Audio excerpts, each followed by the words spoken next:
Let's catch up with what's going on in the city of Newnan. Here's what happened at the May 27th, 2025 City Council meeting.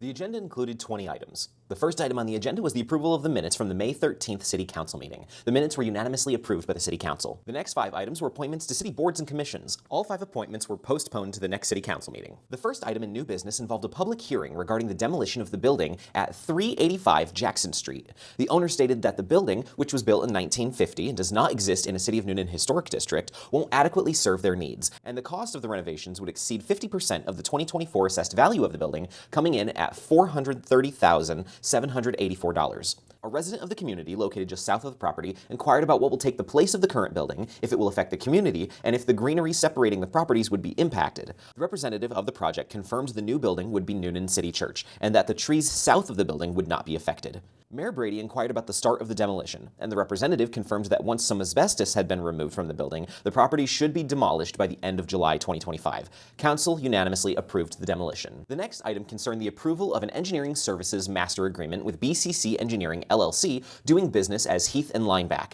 The City of Newnan was awarded federal aid funds for the preliminary engineering phase of developing and renovating Lower Fayetteville Road between Grayson Trail to Laura Smith Road. BCC Engineering LLC, doing business as Heath and Lineback, was selected and negotiated with after a request for qualifications was posted by the City of Newnan for the project and was approved by the Georgia Department of Transportation. The agreement describes how various tasks will be administered in the city, and each task ordered would come before City Council to be approved. The projects within the agreement would consist of expanding Lower Fayetteville Road from 2 to 3 or 4 lanes, implementing raised medians and urban shoulders, and intersection improvements like roundabouts and additional turn lanes. The agreement would last for the duration of 7 years. Approving the agreement would not cost the city anything, but the application of the tasks ordered would be funded through SPLOST funding. See the agreement in the City Council agenda packet in the description below. Councilmember Dustin Karitko inquired if the cost of the entire project was worth the expense. Mayor Keith Brady and Councilmember Rhodes Shell agreed that not continuing the project would be detrimental. Councilmember Paul Guillaume expressed concern about prices today not being comparable to what prices may look like in 7 years from now when the project could potentially begin. City engineer Michael Clark confirmed that the prices for the first phase of the project will not change, to which Councilmember Guillaume continued to express concern that the $9 million indicated in the next line item was only for design of the next stage of the project. The engineering services master agreement was approved by Council in a 5-2 vote, with Councilmembers Karitko and Guillaume dissenting. Item I continues the discussion concerning the agreement between the City of Newnan and BCC Engineering, doing business as Heath and Lineback. The first task order of the project concerns defining the scope of the project, meaning how much of Lower Fayetteville Road is going to be worked on, the extent of paving needed, the utility redirections, the environmental impact, and more, as well as the fee of discovering the defined scope. Heath and Lineback's fee for defining the scope is $9,050,230.08. The federal aid the City of Newnan received, being 80% coverage of the task, is $7,240,184. $1,810,46.08 will be paid through both the City of Newnan SPLOST funding and the assistant of Coweta County. City engineer Michael Clark expressed to Council that Council committed to a project framework agreement with the Georgia Department of Transportation, so if Council were to vote against the payment for design services of Heath and Lineback, there could be some financial ramifications. Councilmember Cynthia Jenkins inquired about the timeline of design. Mr. Clark indicated that construction may begin at the start of 2031, and that it will take the city 2 years to obtain the right of 172 parcels of land. He also indicated that the entire project, including all task orders, may cost upwards of $131 million, with 80% of that covered by federal aid grants. Task Order 1, as a part of the agreement with Heath and Lineback, was approved by Council in a 6-1 vote, with Councilmember Karitko dissenting. At the March 2025 City Council retreat, Council indicated that Link Section 13 was the next preferred segment to be designed and constructed. Columbia Engineering was responsible for developing the conceptual layout that was presented to Council at the retreat, but due to personnel shifts at Columbia Engineering, City staff posted a request for proposals looking for qualified engineering firms to design and develop the new section of the link. While not the lowest cost proposal, just surpassing the cost of contracting Columbia Engineering, City staff recommended Council contract with Path Foundation Kaizen for $188,660. See all the proposals in the City Council agenda packet. Councilmember Jenkins inquired about if the link trail will move closer to the lakes near Newnan Utilities properties, as discussed in a prior meeting. Assistant City Manager Haskell Craver indicated that there is potential to get closer to the lakes once the link trail starts intermingling with Carl Miller Park. Councilmember Jenkins also expressed concern about why this section of the link is taking precedent when the link could continue into the west part of Newnan. Mr. Craver confirmed that the push for this section of the link was about timing with Newnan High School's academic calendar, since the construction will affect parking for Newnan High School students and staff. Councilmember Carrico inquired about why the city didn't recommend continuing with Columbia Engineering if they had the least costly proposal. Mr. Craver explained that while they were the least costly, the lower price is due to work that was already performed by Columbia for the layout design. But the city was still concerned about their personnel shifts impacting the relationships between the firm and city staff. Council approved unanimously to award the contract to Path Foundation Kaizen. Next, Council discussed a grant application to develop an arboretum. During the March 2025 Council retreat, Mayor Brady discussed exploring grant opportunities to assist in link trail development.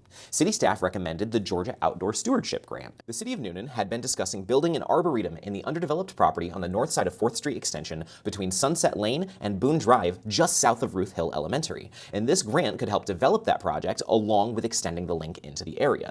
The City of Newnan would still be responsible for the initial funding of the site preparation and potentially the costs for grant writing services. Mayor Brady expressed that he'd like the city to look for a qualified grant writer. Councilmember Carrico inquired about how much this project would cost. City Manager Cletus Phillips confirmed that phase 1 of a project like this, including environmental assessments and paperwork, would cost in the ballpark of $1,500 to $2,500. He also indicated that the highest cost of the project could end up being hiring the grant writer, which could cost upwards of $30,000, which Mayor Brady clarified could potentially come out of the grant award, but may need to come out of the general fund prior to being reimbursed by the grant. Mr. Phillips also expressed that even if the award isn't granted to us, the documents it would generate would be beneficial to the city in the development of an arboretum. Council voted unanimously to move forward with the application while bringing clarified financial details back to Council. The next item concerned a 1-year contract extension to Goodwin Mills and Cawood for debris monitoring and a second contract for disaster recovery and emergency planning services. After the City of Newnan was impacted by the EF4 tornado in 2021, the city entered into a contract following a request for proposals posting with Goodwin Mills and Cawood for on-call services. These were initially 2 1-year contracts with opportunities to extend them to 4 consecutive 1-year periods. Council considered whether or not to renew the contracts one more time. No additional costs are required to keep the contracts with GMC since they are an on-call service and only charge the city in the event the city calls for services. Council voted unanimously to approve the contract extensions.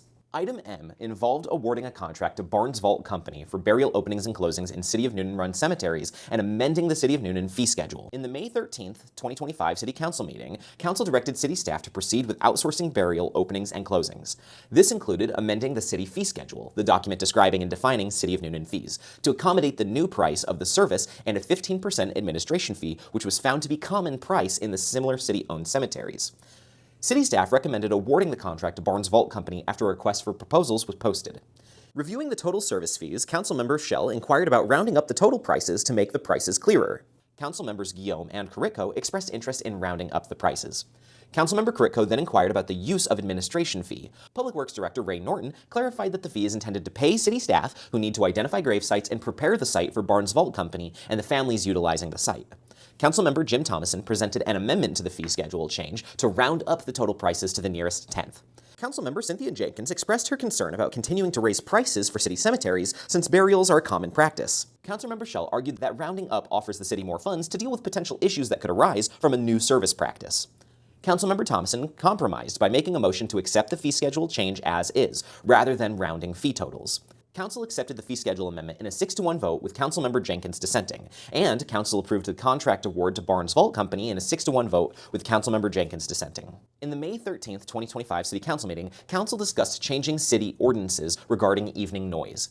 Council requested City Attorney Brad Sears revise Ordinance Chapter 10, Article 2, Section 1036 to read that construction noise shall cease at 8 p.m. and that landscaping noises shall cease at 9 p.m. Council voted unanimously to approve the noise ordinance amendment. In the April 15, 2025 City Council meeting, Council authorized city staff to begin drafting an amendment to city zoning ordinances to regulate short-term rental properties. Regulations would include requiring a certificate of short-term rental properties to be renewed annually, an occupational tax certificate from the city, limits on how many homes in historic areas can serve as short-term rental properties, which accessories of the property can be used for the service, meaning that things like sheds are not allowed as a place to stay, and sufficient off-street parking. See the full zoning ordinance recommendations in the City Council agenda packet. A zoning ordinance is required to go through 2 public hearings before it can be approved. The zoning ordinance drafted by city staff will be brought before the Planning Commission in a public hearing on June 10, 2025 at 7 p.m.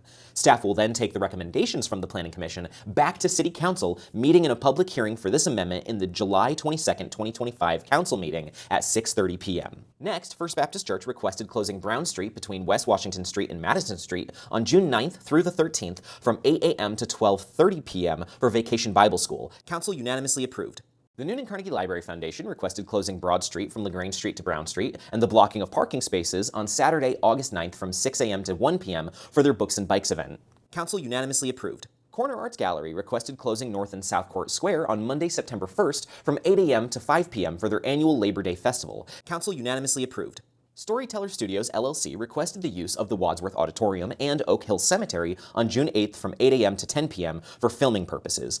Council approved the filming with the stipulation that the filming location in the cemetery take place in the cemetery located at 93 Jefferson Street. Council then went into a closed executive session to discuss real estate and legal issues. Executive session is a portion of the meeting allowed by the state government for local governments to discuss items pertaining to already owned city real estate, lawsuits involving the city of Newnan, and personnel issues.